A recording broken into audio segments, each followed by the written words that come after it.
Assalamualaikum warahmatullahi wabarakatuh. Perkenalkan kami dari kelompok 9 yang beranggotakan Fatwa Aulia dengan NIM 2421007, kemudian Wahyu Hidayat Priyana Putra dengan NIM 2421008, dan Fadila Rahma Indriana dengan NIM 20 salah loh, salah. Berarti Assalamualaikum warahmatullahi wabarakatuh.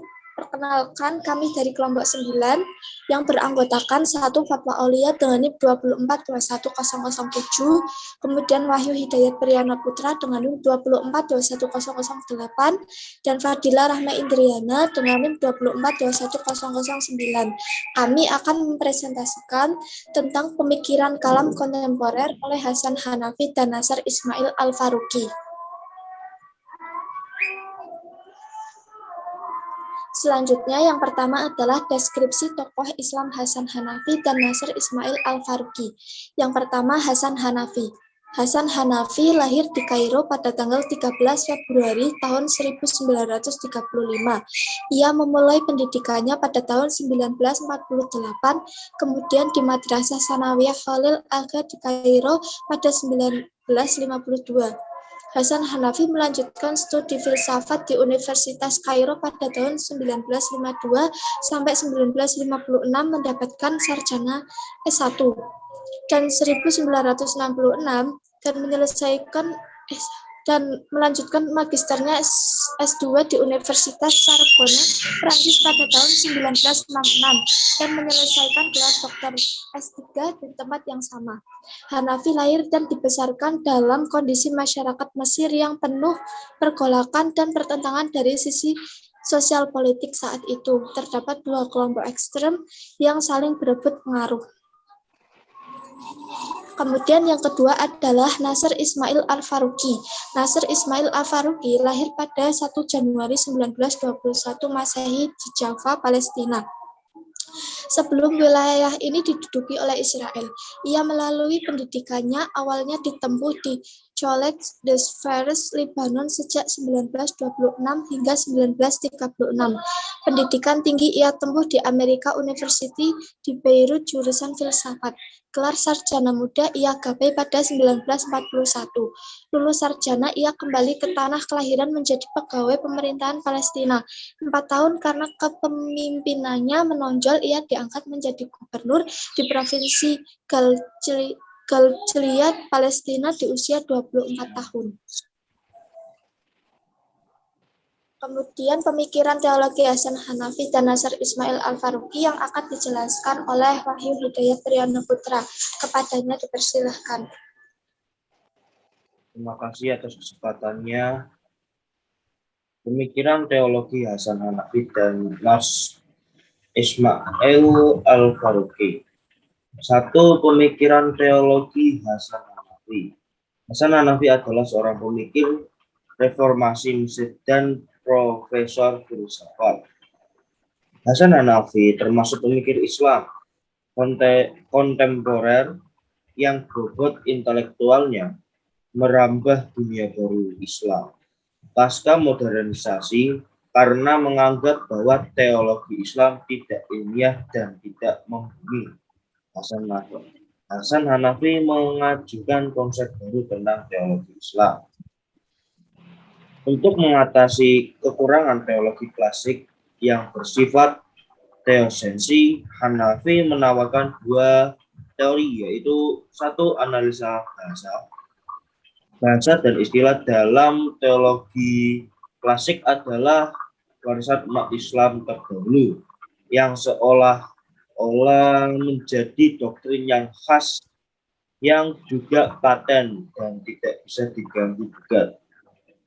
Yang kedua yaitu analisa realitas sosial. Analisis ini diperlukan untuk mengetahui latar belakang historis sosiologis munculnya teologi di masa lalu dan bagaimana pengaruh bagi kehidupan bagi masyarakat. Pemikiran teologi Nasr Ismail Al-Faruqi. Pemikiran Ismail Al-Faruqi tentang dalam karyanya yang berjudul Is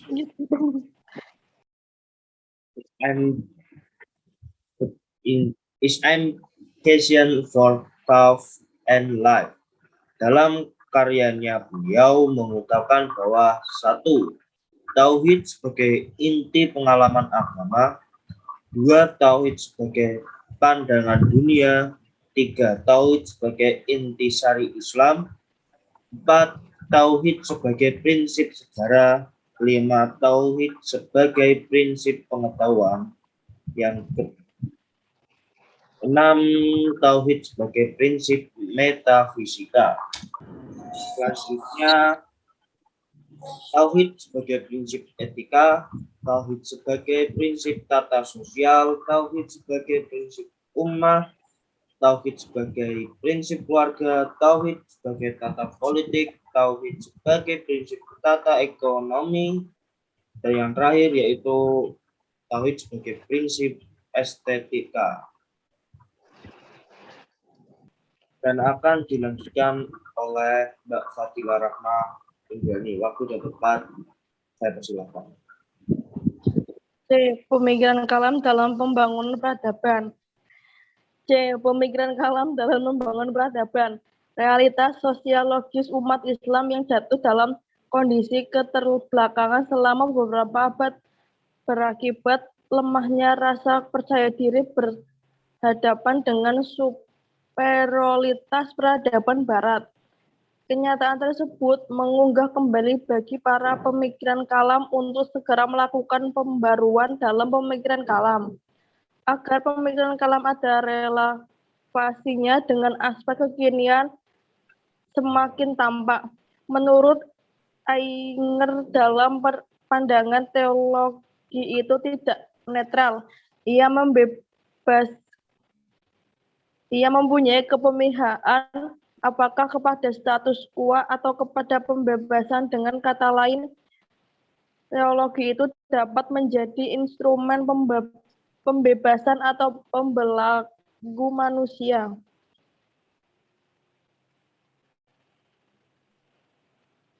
Hasan Hanafi mengingatkan adanya paradigma baru pemikiran kalam yang jelas-jelas lebih memihak pada nasib manusia bukan nasib Tuhan.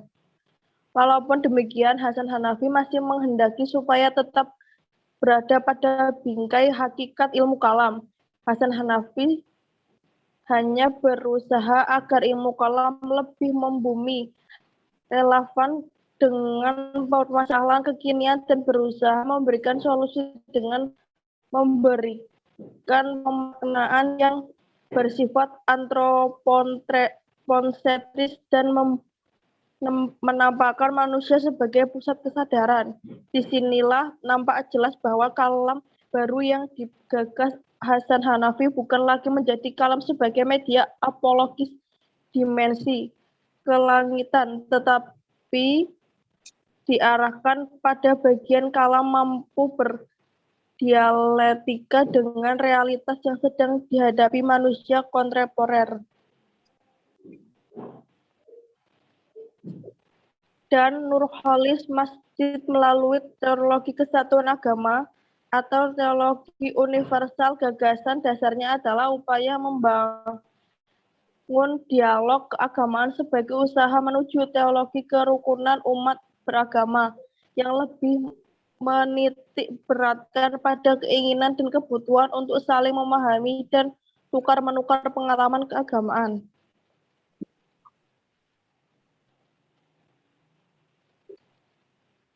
Kesimpulan, jika dapat disimpulkan bahwa pemikiran Hasan Hanafi mengkritik teologi tradisional tidak dapat menjadi sebuah pandangan yang benar-benar hidup dan memberi motivasi tindakan dalam kehidupan konkret umat manusia. Hal ini disebabkan oleh sikap para penyusun teologi yang tidak mengaitkan dengan kesadaran murni dan nilai-nilai perbuatan manusia, sehingga menimbulkan keterpecahan antara keimanan teoritik dengan amal praktiknya di kalangan umat.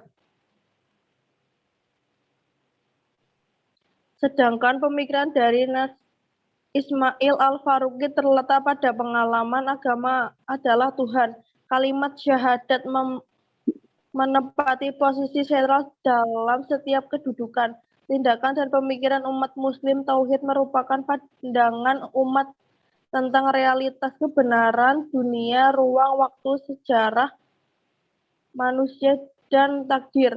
Tauhid umat terdiri dari 3 identitas, yaitu etnosentrisme, universalisme, totalisme, dan kemerdekaan. Tauhid tidak menentukan kreativitas, seni, kenikmatan, dan keindahan. Islam dianggap bahwa keindahan mutlak hanya ada dalam diri Tuhan dan kehendaknya yang diwahyukan dalam firman-firman-Nya.